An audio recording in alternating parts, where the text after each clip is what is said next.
فاسألوا أهل الذكر إن كنتم لا تعلمون. اعمال میں سے ہے جن کا ذکر اللہ تبارک و تعالیٰ نے قرآن کریم کے اندر فرمایا. اللہ فرماتے وَلِكُلِّ أُمَّةٍ جَعَلْنَا مَنْسَكًا لِيَذْكُرُوا اسْمَ اللَّهِ عَلَى مَا رَزَقَهُم مِّن بَهِيمَةِ الْأَنْعَامِ کہ ہم نے ہر امت کے لیے قربانی مقرر کی. وَلِكُلِّ أُمَّةٍ جَعَلْنَا مَنْسَكًا ہم نے ہر امت کے لیے قربانی مقرر کی. لِيَذْكُرُوا اسْمَ اللَّهِ تاکہ وہ اللہ کا نام لے یعنی ذبح کرتے وقت عَلَى مَا رَزَقَهُم مِّن بَهِيمَةِ الْأَنْعَامِ ان چوپاؤں پر جو اللہ نے انہیں دیے ہیں. تو جو چوپائیں جو پالتو جانور اللہ تبارک و تعالیٰ نے عطا فرمائے ہیں اللہ فرماتے ہیں کہ ہم نے ان پالتو جانوروں پر ان چوپاؤں میں قربانی لازم کی ہے ہر امت پر. اب رہا ایک مسئلہ جو آج کل جو ہے سوشل میڈیا کے زمانے کے اندر بڑا اچھالا جا رہا ہے بھینس کی قربانی کا.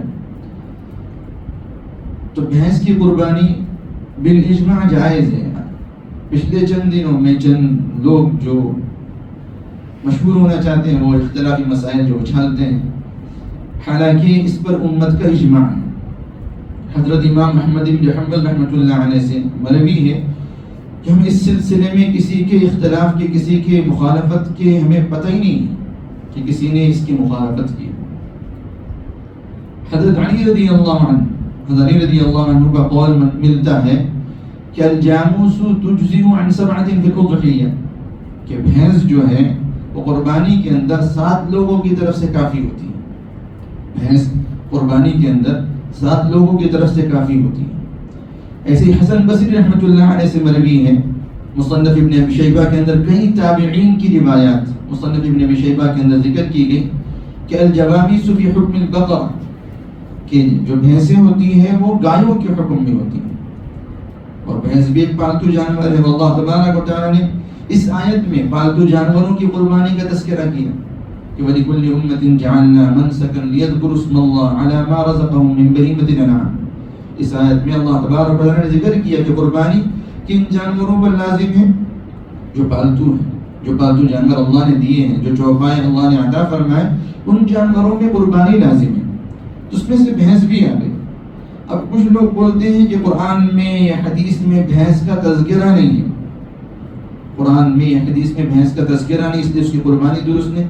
تو اگر اس اصول کو دیکھا جائے یا اس بات کو مانا جائے تو پھر بھینس کا گوشت کھانا بھی درست نہیں ہونا چاہیے.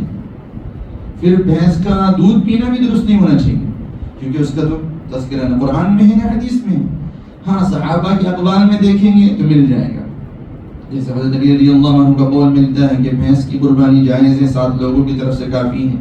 تابعین کے اقوال ملتے ہیں. مصنف ابن شیبہ حدیث کی کتاب ہے اس میں کئی تابعین کے اقوال نقل کیے گئے ہیں کہ بھینس کا حکم وہی ہے جو گائے کا حکم ہے.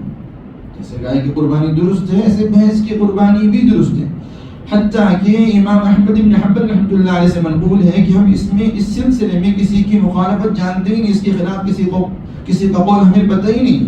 یعنی سب کے نزدیک بالاجماع بھینس جو ہے وہ گایوں کے حکم میں ہوتی ہے اور اس کی قربانی ویسے ہی جائز ہوتی ہے جیسے گائے کی قربانی جائز ہوتی ہے. اس لیے اس سلسلے میں یہ ایسا نہیں کہ اس میں جو ہے کسی فرقے کا اختلاف ہے. ایسا کوئی اختلاف نہیں ہے بلکہ چند لوگ جو ہے صرف اپنی شہرت کی خاطر ایسے مسائل اچھالتے ہیں جس سے ان کا نام ہو یا شہرت ہو. ورنہ سلفی علماء میں سے بہت سارے علماء اس کی جواز کے قائل ہیں اس کے قربانی کے جائز ہونے کے قائل ہیں. جو ایک مسئلہ ہے قرآن پاک سے بھی اس انداز میں اس کا ثبوت مل جاتا ہے کہ اللہ تبارک و تعالیٰ نے قربانی کے جانور ذکر کیے وہ جو پالتو ہوں جو چوپائے ہوں تو اس کے اندر بھینس بھی پالتو جانور ہے. اس طریقے سے قرآن سے بھی اس کا ثبوت مل جاتا ہے اور اقوال صحابہ سے بھی اس کا ثبوت ملتا ہے. تابعین و تبع تابعین کے اقوال میں بھی اس کی قربانی کا تذکرہ ملتا ہے. پہلا مسئلہ ہے. دوسرا مسئلہ